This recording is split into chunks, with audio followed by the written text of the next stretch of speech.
so I'm going to follow on Sean and Jeff's discussion of pedagogy with a discussion of andragogy. So I'm Kimberly Himmer. I have a game design company with my business partner, Keith, who's an instructional designer.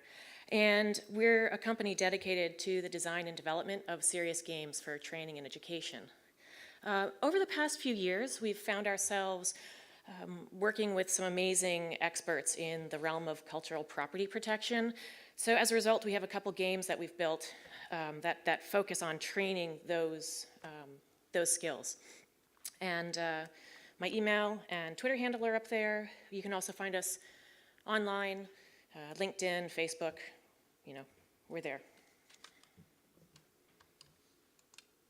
Okay, so the main purpose of my talk today is to explain why games are an ideal medium for training adults. There are so many companies out there that are making educational games to augment children's learning. However, based on andragogy, games are directly aligned to the principles of how adults learn. So games shouldn't be used as an aside for teaching. They actually can be used as the main medium for teaching.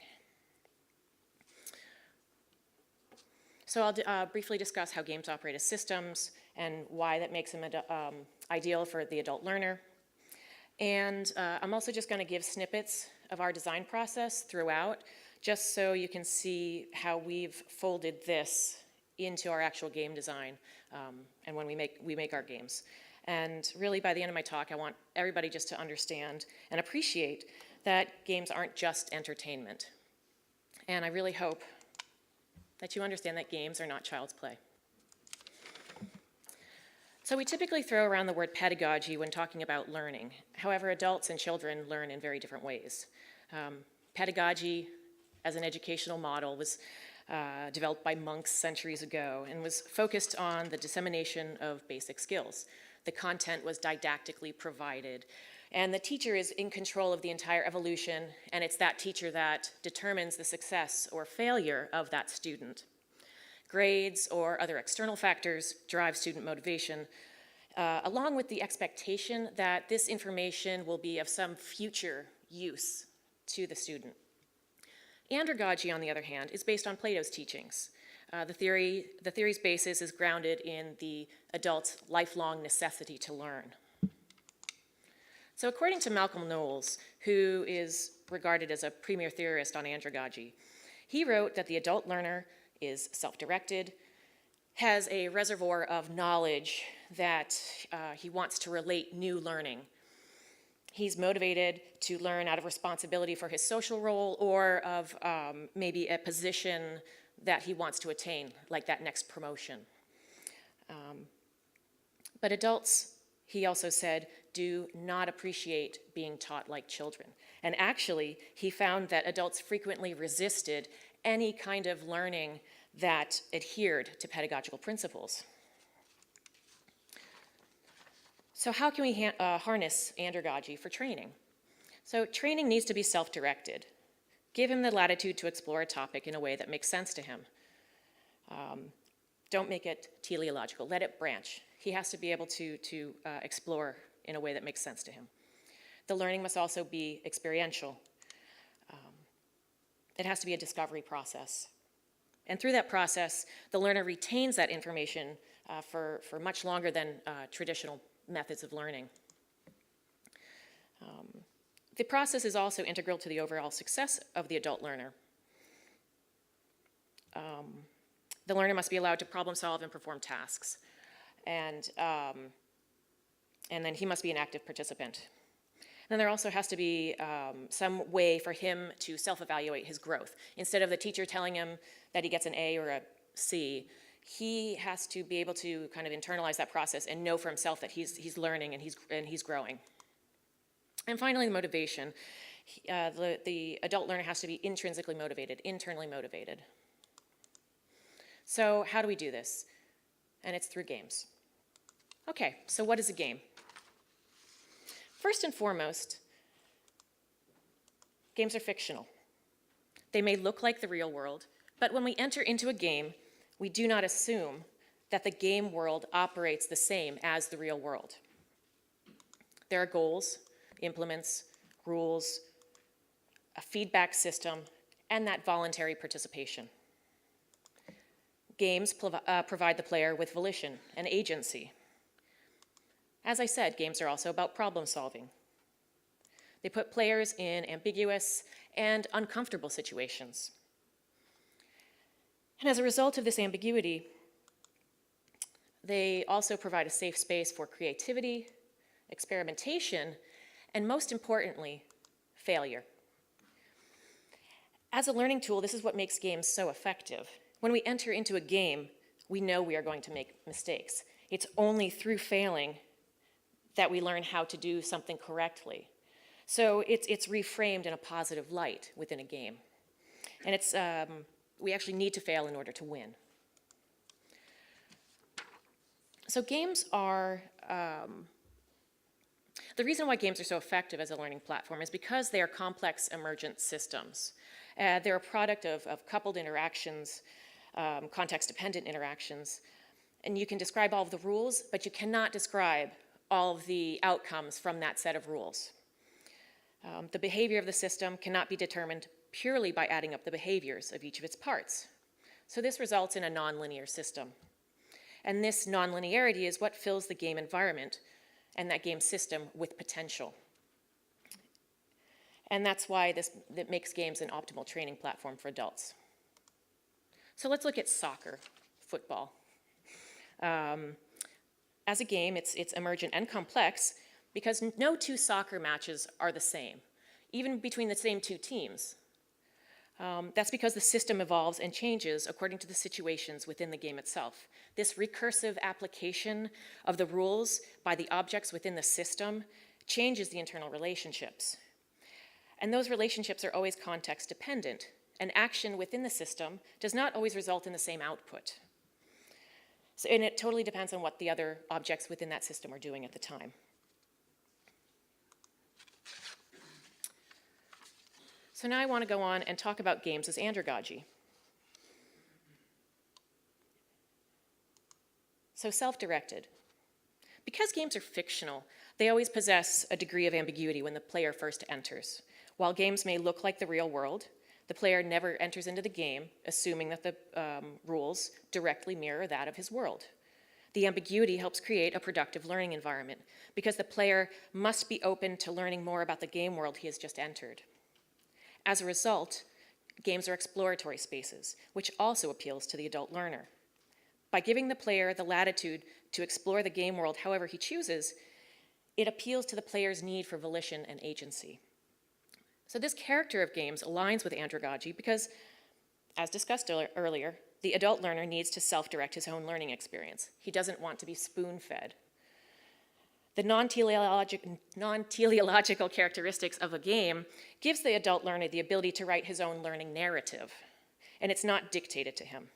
So he gets this sense of control, and he has the freedom to explore a topic in a way that makes sense to him. So Cultural Recon is one of the games that we've created, and it uses aspects of a first-person shooter and a role-playing game. And I'll talk more about why we chose this format in a few minutes. So it's a military game like Call of Duty, but we firmly rooted it in this familiar visual narrative of the first-person shooter, and that's because it was designed for a US military audience. They're comfortable in that space when playing games. However, while this is a visually dominant narrative, the role-playing game is actually the procedurally dominant narrative, or procedurally dominant game mechanic. So part of the game creates a cognitive dissonance with the players because you have guns in the game and you can shoot things and people, but that's not the point. You don't want to. And usually it would end up in a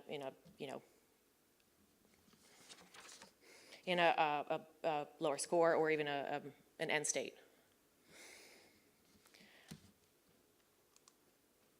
Okay, so experiential learning. Through gameplay, you actually learn how the system works.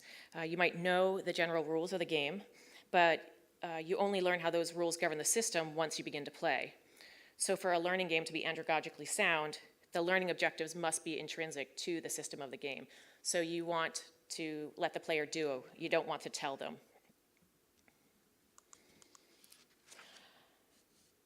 In keeping with that, in cultural recon, we didn't use PowerPoint slides or a training deck. We actually used a lot of lessons learned and case studies in order to create this narrative and this framework with which to, again, have the player do and not just take in information. So now I want to just briefly touch on why games, how they work and about problem solving and performance of tasks. Again, the adult learner wants to solve problems. And again, that's through doing. So this is a screenshot of this war of mine. And again, we're not talking, but we're climbing, building, sitting, talking, playing, opening things, eating, drinking. So how we folded that into, again, a training game is by taking these learning objectives, and I'll shorten that one, but basically, this is one from the US military, and it says it's prohibited to remove, possess, sell, deface, or destroy archaeological artifacts or national treasures. So this becomes the part tasks, to not take, not destroy, not buy, sell, that kind of thing. And we take those and we transfer them into game verbs. Okay, so to take is pick up or not pick up, etc. Destroy, killing, breaking. So these are the games, and we start to get an idea of how the player can do these actions from the learning objectives. Yeah, I've already covered that. So feedback is critical to games, and in the interest of time, I will shorten this and just basically, you understand games. I mean, you know that you're constantly getting that feedback, and that's critical to the adult learner. They want that feedback so they can evaluate their own self-growth. And now finally, I want to get on to motivation, because this is where a well-functioning game really works, especially in the training environment, because you give that learner the volition and agency, give them those places to do, and I'll go here. And this is how we kind of work through figuring out how to motivate people in a game environment. So as I said with Cultural Recon, we chose a first-person shooter and role-playing game. And it's because we liked the rhetorics of play that these genres of video games align to. So without going through the academic list here, basically the rhetoric of play, and these are from Brian Sutton Smith, the rhetoric of play is progress. These are why people play video games. So progress is because people like to learn. Some people play games because they love that roll of the dice or that fate, that idea that the decision is not in their own hands. Some people play games because they like to win. Some people play games because it reinforces their identity and a sense of community, like Farmville, for example. Sometimes people enjoy that willing suspension of disbelief and just that creativity and that space that games provide. Sometimes people play games because they're fun, and that's, as you can see, it's only one of the 7 reasons why people play games. And sometimes people actually play games as an artful protest. Like, for example, in the game Infamous, you can play you can do all the actions, take all the actions that are good, or you can kind of take the bad action. But you get to see how those things play out within the game world. So finally, again, just to go back to games and adult training, the player learners have volition and agency, and that's why they're self-directed. The experiential learning, we do and not tell in a game. Problem solving, of course, I mean, you've always got missions and things you've got to do. And think of those game verbs. and the learner can evaluate his own progress and growth. And obviously, constant feedback it's intrinsic to what a game is. And finally, how does a player make meaning through play? And by understanding that, you can really get to the core of your target audience, your target learners, and integrate that into gameplay. Okay, and that's it.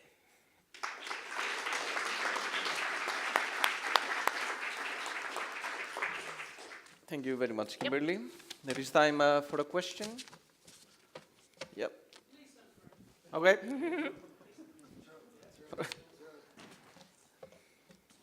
Throw it to Mata. There we go.